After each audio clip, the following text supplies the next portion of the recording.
또 그러고 나서 이제 다음 단계 스판이 만약에 여기까지 콘크리트 탓을 예정이라면은 이 버팀도 해체를 해야 되겠죠. 그래서 마찬가지로 요만큼 대매우기를 하고 요만큼 이렇게 대매우기를 하고 여기다가 동발목을 이렇게 받치고 이 버팀을 해체를 하고 이렇게 올라갑니다. 또 경우에 따라서는 이 버팀을 콘크리트에 그대로 매몰시킨 상태에서 이 콘크리트 그대로 매몰시킨 상태에서 콘크리트 쭉 탓을 해 올라가고 나중에 내부에서 이 버팀을 절단해서 이 버팀을 철거할 수도 있습니다. 어쩔 수 없을 경우에는 그렇게 하는 경우도 있죠. 자, 그렇게 할 경우에는 이 버팀하고 각종 철근 배건들이 문제가 생길 수 있기 때문에 이거는 상세한 어떤 철근 배건이나 버팀 이런 것들은 계획이 돼서 샵드로잉이 만들어진 상태에서 계획이 수립된 상태에서 매몰시킨다. 그래서 보통 매몰시키는 경우는 없고요. 이 버팀을 해체하면서 쭉 구조물을 시공해 올라옵니다. 자, 이 과정에서 일어나는 어떤 상황들은 시방수를 보고 여러분들이 해석을 하셔야 된다. 이렇게 생각하시면 되겠습니다. 자, 그리고 나서 최종적으로 이 엄지말뚝을 인발을 하겠죠. 엄지말뚝을 인발을 한다. 엄지말뚝 인발도 마찬가지입니다. 인발을 도저히 못할 경우에는 매몰시키는 방법도 있습니다.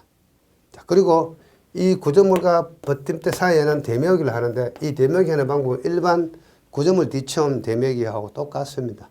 그리고 다짐하는 방법도 똑같고요.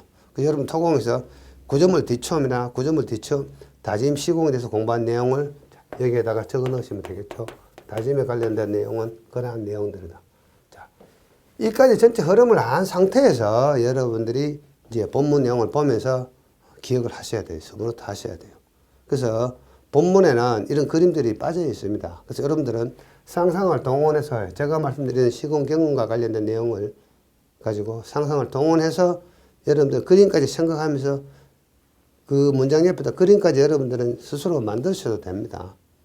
그래서 이런 어떤 문제에 대한 모범 답안만 여러분들 안겨갈 생각을 하실 게 아니고 토리백 이야기가 나오면 토리백 시공 전반에 대해서 좀 공부를 하셔야 됩니다. 그래서 서점이나 시중에 가시면 토리백과 관련된 어떤 참고 문헌들이 참고 서적이 많이 있습니다. 그런 거 한두 권 사셔가지고 토리백 전반적인 시공 개념에 대해서 먼저 공부를 좀 하신 상태에서 세부적인 어떤 기출문제를 다루어 보야만 여러분들이 전체적인 개념이 잡히고요. 그리고 문제가 다시 약간씩 바뀌어져 나와도 여러분들이 해결 능력이 생기는 겁니다. 단순하게 펴나고자 정답이 뭡니까? 이 정답만 갖고 내가 암기해서 쓰겠다. 그것도 뭐 기억력이 좋고 암기력이 좋으면 좋은 방법입니다만은 그렇게 하는 것보다는 먼저 토리백과 관련된 공부를 먼저 하십시오. 경험이 있으신 분들은 경험하고 이론을 같이 접목해서 먼저 공부를 하고 경험이 없으신 분들은 옆에 있는 경험자들한테 물어보거나 아니면 각종 참고 문헌을 통해서 간접적인 경험을 얻으시면 됩니다. 제가 시간이 바빠가지고 이렇게 좀 간략하게 설명을 드렸습니다만은 제가 강의하는 본 강의 토리백 관련 시간에 제가 이 내용에 대해서 아주 상세하게 여러분들에게 설명을 드려놓았습니다. 그런 내용을 같이 한번 보시면 더욱 도움이 될 것 같습니다. 자, 그래서 이제 본 강의로 들어가 보겠습니다. 본문을 이제 한번 보시겠습니다. 흙막이 가시설 시공 시 버팀버와 띠장의 설치 및 해체 시 유의사항 설명하라. 제가 조금 전에 쭉 전반적인 어떤 토리백 공사 시작부터 마무리까지 짧은 시간 안에 좀 바쁘게 설명을 드렸습니다. 흙막이 공사에서 개요를 보시면 버팀버와 띠장의 설치 해체 단계에서는 안전사고, 지하매스물, 도시가스, 상하수도, 통신관로 등의 파손 문제가 발생하므로 큰 피해와 민원을 야기시킨다. 그래서 주의해서 시공을 해야 된다. 이렇게 개요를 간단하게 적어주시면 되겠습니다. 이건 결국 뭡니까? 흙막이 대부분의 공사에 대한 어떤 개요가 될 수도 있다. 제가 본문 강의에서 많이 말씀을 드립니다만은 흙막이 공사에서 우리 가장 주안점은 뭔가 하면은 이런 흙막이 공사를 합니다. 여기에 인접에 이렇게 건물이 있고요. 지하에 각종 매설물들이 있습니다. 자, 건물 밑에는 말뚝도 이렇게 있고, 그리고 여기에는 뭡니까? 지하수가 이렇게 높을 수가 있겠죠. 지하수가 이렇게 존재를 한다. 이런 이야기입니다. 그래서 토리백 공사를 해서 터파기를 한다. 이런 개념이죠. 그리고 이런 지하 매설물을 이렇게 횡단할 수도 있겠죠. 횡단하는 지하 매설물은 공사하면서 매달기를 합니다. 그래서 보호를 하게 되죠. 이러한 과정에서 이 자체 내에 공사는 뭡니까? 자체 내에 공사를 잘하기 위해서 우리가 고려해야 될 사항은 뭔가 하면은 토합이라든가 수압, 그다음 보일링, 히빙 이런 것들을 검토해서 발생하지 않도록 공사를 해야 돼요. 그러면은 이것들이 발생하면 토리벽이 붕괴가 된다든가 문제가 발생할 수가 있겠죠. 그렇지만 우리가 대부분의 토리벽은 어떻습니까? 좀 안전율이 좋기 때문에 공사 순서만 잘 지키면 토리 붕괴 사고는 거의 없다고 보시면 되겠습니다. 그런 어떤 시공 어떤 순서라든가 이런 걸 지키지 않았기 때문에 토리벽 사고가 발생을 한다. 이렇게 생각하시면 되겠죠. 근데 이 자체 내부의 어떤 우리 현장 내부 이야기도 상당히 중요하지만은 이 외부 이야기, 근접 시공이라고 이야기합니다. 이 토리벽 공사를 시공함에 따라 가지고 근접의 어떤 구조물, 건물이라든가 지하 매설물 이런 것들에 피해를 주는 것이 가장 큰 문제가 되겠죠. 이것을 우리는 근접 시공의 문제 이렇게 이야기합니다. 그래서 이러한 근접 시공의 문제가 발생하지 않도록 시공하는 것이 우리가 토리벽 시공 관리의 주안점이다 이렇게 생각하시면 되겠습니다.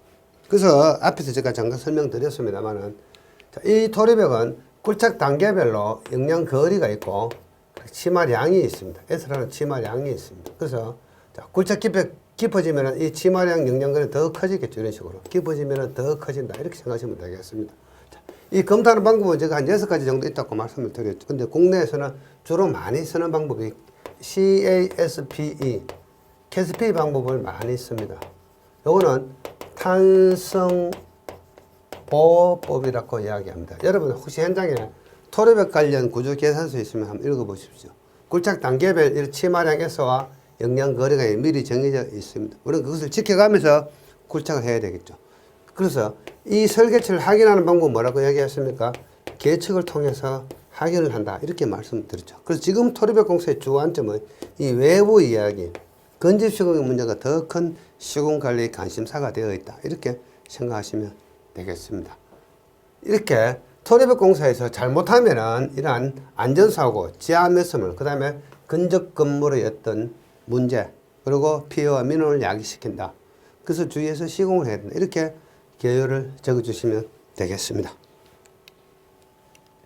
자, 가설 흠막이 벽체의 지지구조 형식. 자, 이것은 이 문제와는 상관없지만은 이 문제를 공부하면서 같이 여러분들은 이런 가설 구조에서, 토리벽 구조에서 어떤 것들이 있느냐, 이 벽체는 어떤 것이 있으며 이런 지지구조는 뭐가 있냐, 이거 한번 공부하셔야 됩니다. 자, 이렇게 문제 나올 수가 있겠죠. 가설 흠막이 벽체의 지지구조 형식 기술하라. 이렇게 나오면 이 내용을 적으시면 돼요. 그래서 벽체 형식은 보통 우리가 많이 하는 엄지말뚝 벌어서 흙막이 판 벽. 흙막이 파는 나무죠. 나무. 보통 구조 계산 따라 다르다만 두께가 8cm가 되거나 두께가 10cm가 되거나 두께가 7cm 되거나. 자, 이것을 우리는 개수성 토르벽이라고 이야기합니다.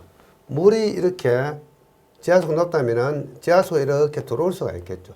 들어오면서 자, 토립자까지 유출이 됩니다. 그래서 이 주변에 이렇게 함몰 현상이 생기고 심하면은 이 집안에 부동치마가 발생할 수도 있고. 널말뚝식 방법은 차수성 토르벽이라고 이야기를 합니다. 이건 보통 가물막이 할 때 많이 쓰는 방식이고, 쥐얼식 흙막이 방법. 이건 뭡니까? 어떤 기둥을 열을 지어 가지고 계속해서 시공을 하는 흙막이 되겠죠. 가장 대표적인 게 CRP 토르벽이 되겠습니다. 지하 연숙벽, 허리에 말해서 슬러리 월이라고 이야기하죠. 이것은 보통 벽식이라고 이야기합니다. 지하 연숙벽 속에는 크게 두 가지 쥐얼식 지하 연숙벽이 있고 벽식 지하 연숙벽이 있다. 이렇게 생각하시면 되겠습니다. 그 다음 지지구조 형식에 따른 분류. 자립식. 버튼대 없이 이 토르벽체만 가지고 근입장을 충분히 줍니다. 보통 근입장은 이 깊이의 약 한 2배 정도 또는 3배 정도 이렇게 물론 구조 계산해서 합니다만 통상 한 3배 정도 줍니다. 노출 요 깊이의 3배 정도 근입장을 두는 이런 방식을 자립식. 그 다음에 버틴 구조 형식. 이렇게 스트러트를 대가면서 시공하는 방법은 버틴 구조 형식. 집안 앵커 형식. 버팀대 대신에 이렇게 앵커 시공을 하는 거.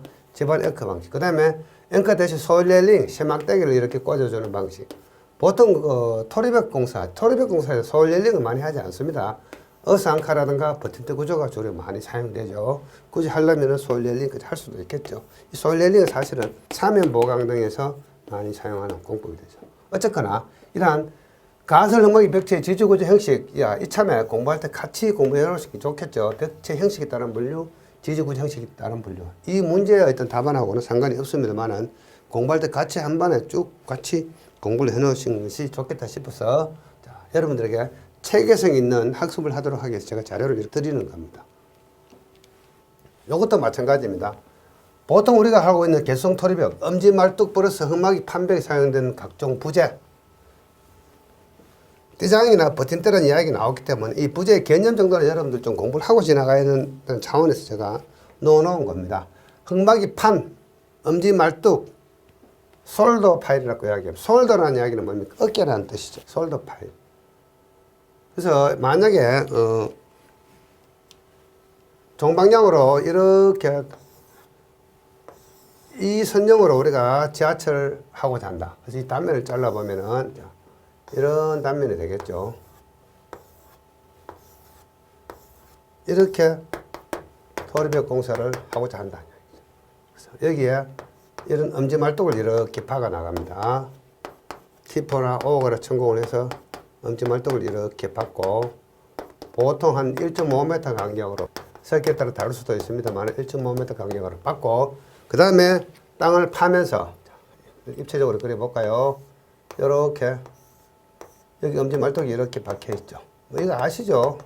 그래서 땅을 파면서 여기에다가 토류판, 나무 목재판을 이렇게 끼워주는 겁니다.